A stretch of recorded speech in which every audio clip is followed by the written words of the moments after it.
नमस्कार, मैं doctor Navneet Sangwan, BCom part third EFM paper second financial management है। उसके लास्ट वीडियो में हम लोगों ने cost of irredeemable preference shares के बारे में डिस्कस करा था। आज इस वीडियो में cost of redeemable preference shares है उसके बारे में डिस्कस करने जा रहा हूँ।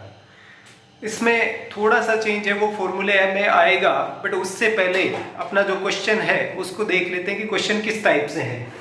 कोई ए लिमिटेड है जो 10% 10,000 प्रेफरेंस शेयर्स हैं वो इशू करता है और उनकी प्राइस है वो ₹100 ईच है, जो रिडीमेबल आफ्टर 10 ईयर्स है। यानी 10% है वो डिविडेंड की रेट है, टोटल नंबर ऑफ शेयर्स है वो 10,000 है एंड पर शेयर प्राइस है वो ₹100 है इसमें।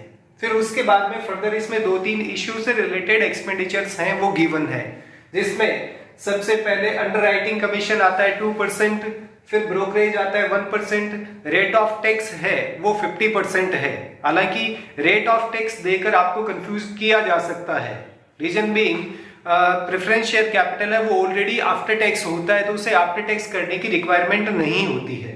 फिर उसके बाद में दो सिचुएशन में अपने को कॉस्ट है वो कैलकुलेट करनी है, अगर इनको एट पार पर इशू करा जाए या फिर एट ए प्रीमियम ऑफ 10% यानी 10% प्रीमियम पर इशू करा जाए तो इनकी कॉस्ट है वो कैसे कैलकुलेट होगी।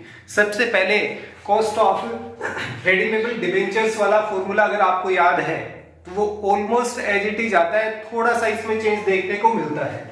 इसे KP cost of preference share capital बोला जाता है। उसमें यहां पर आई या आर आता था जो यहां पर डीपीएस से रिप्लेस हो जाता है, डिविडेंड पर शेयर।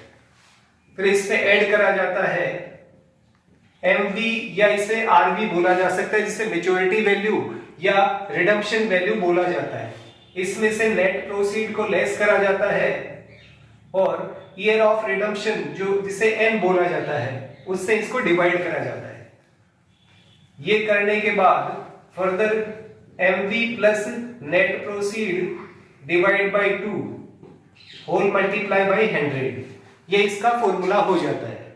रिपीट कर देता हूं, यहाँ पर DPS है वो डिविडेंड पर शेयर है, MV या RV रिडम्पशन वैल्यू या मैच्योरिटी वैल्यू होती है, NP नेट प्रोसीड और N है वो रिडम्पशन टाइम ड्यूरेशन है, यानी कितने टाइम ड्यूरेशन में जो शेयर्स है वो रिडीम करे जाते हैं, उनका रिडम्पशन किया जाता है।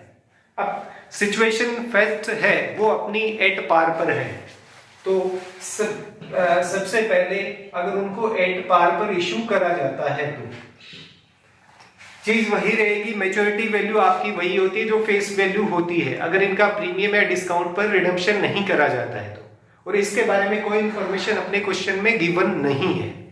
सबसे पहले आपको एट पार पे इशू करते हैं तो नेट प्रोसीड है वो कैलकुलेट करना है, और नेट प्रोसीड का सिंपल फंडा फेस वैल्यू एट पार पर है माइनस फ्लोटिंग कॉस्ट, जो यहाँ पर दो टाइप की आपको दे रखी है, एक तो अंडरराइटिंग कमीशन है और दूसरा ब्रोकरेज इसमें गिवन है। ये दो चीजें आपको इसमें से लेस करनी है।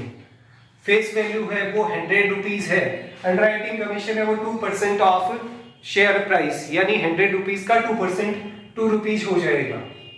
फिर इसे ब्रोकरेज है वो 1% ऑफ शेयर प्राइस, यानी 100 का 1% हो गया, तो 100 माइनस 3 इज इक्वल्स टू ₹97। ये नेट प्रोसीड इसमें हो जाएगा।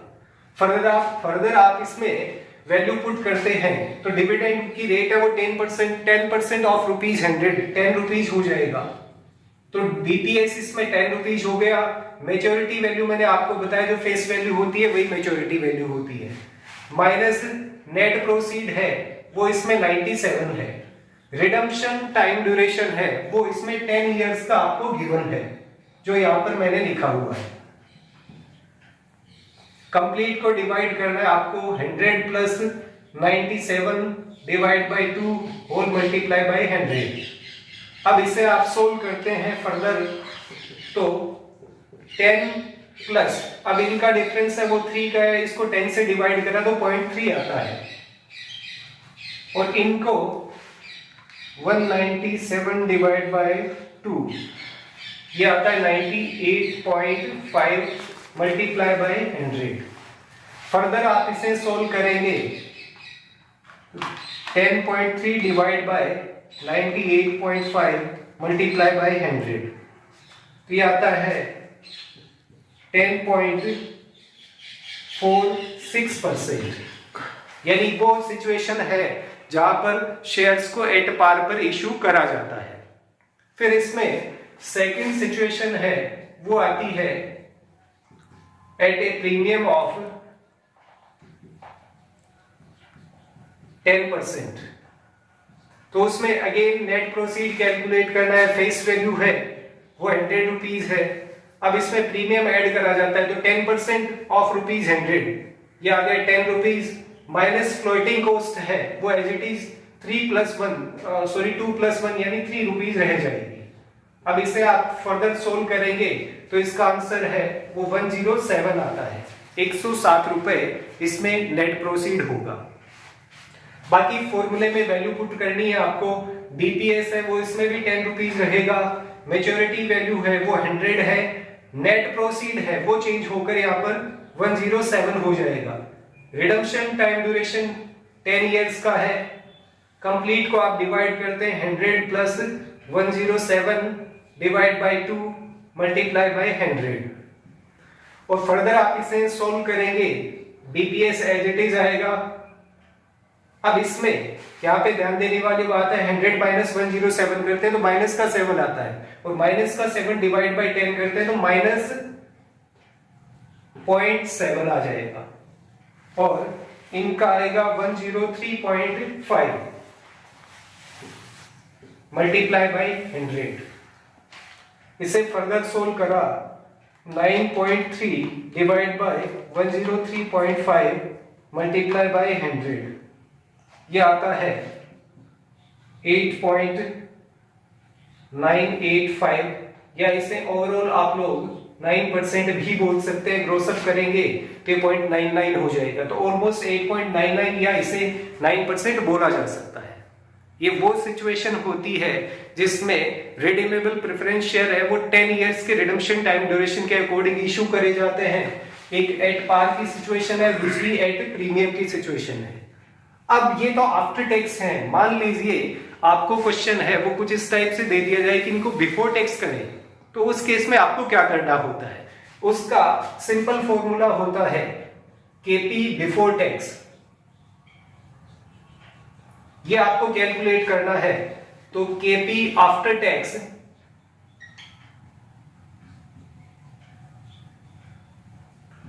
इसमें 1 माइनस टी कर दिया जाता है, यानी इससे आप डिवाइड करोगे तो वो बिफोर टैक्स आ जाएगा। जैसे इसी का एग्जांपल लेता हूं, ये 9% आपको गिवन है और टैक्स रेट इसमें चूंकि आपको 50% गिवन है, तो वो इसका एक फॉर्मूला इसका 1 डिवाइड बाय 1 माइनस टी भी होता है।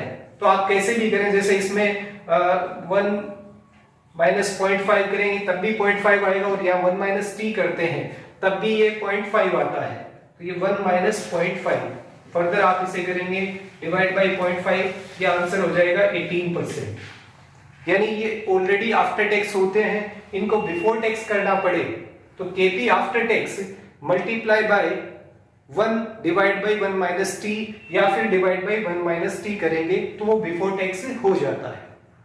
अब इस चैप्टर में हम लोगों ने 2-3 चीजें अब तक डिस्कस कर ली हैं। एक तो कॉस्ट ऑफ डेब्ट capital in case of irredeemable debenture, और दूसरा रेडीमेबल डिबेंचर या डेब्ट, और दूसरा आपका प्रेफरेंस शेयर कैपिटल है उसकी कॉस्ट कैलकुलेट करी है इररेडीमेबल और रेडीमेबल प्रेफरेंस शेयर्स के केस में।